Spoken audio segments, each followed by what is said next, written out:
Here are some things outside of plants and prettiness that goes into a landscape design. These are little details that when you go to a job, you have to start thinking of. So we put this patio in right here. One of the details we had to think of was, gosh, there's a downspout here. How do we don't want all this water running across, because over time it will wear this out and it'll be a mess. So one of the things we had to do ahead of time was get this put in.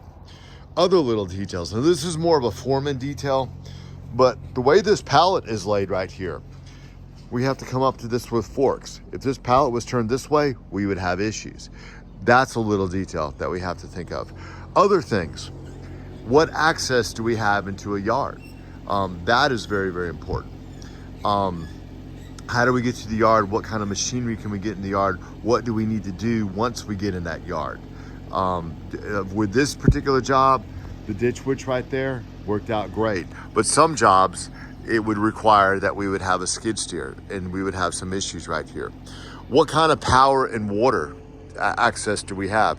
In other words, all these plants have to get watered. So at some point we're gonna have to address irrigation.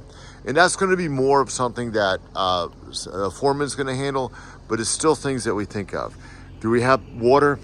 Do we have power? Then when we bring this equipment into the job, what kind of damage is it going to do to this grass? We have to communicate with the customer, hey, your grass may get messed up. If it is, it will cost this much more to fix it. We also have the option of slat tracks, which will help that's these guys right here. We'll put those down and that will help protect some. So there's a lot of forward-thinking stuff that goes into managing a job. Some of that is going to be on the foreman, but some of it is going to be on the designer to go, oh gosh, we're going to mess up their grass. We have to tell them that it's going to go. Other things, I come out and you can see these blue dots here. I mark out for bed lines, like we're going to expand this bed right here. So, you know, what tools do we need to do? We at least know we have to cut this grass out. So we're gonna put a sod cutter in the estimate. We have to, every action that we take has a cost to it.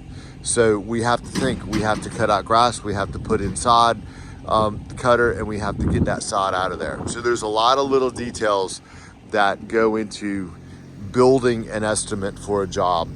And those are things that over time you learn. But for now, I just wanted to introduce those concepts.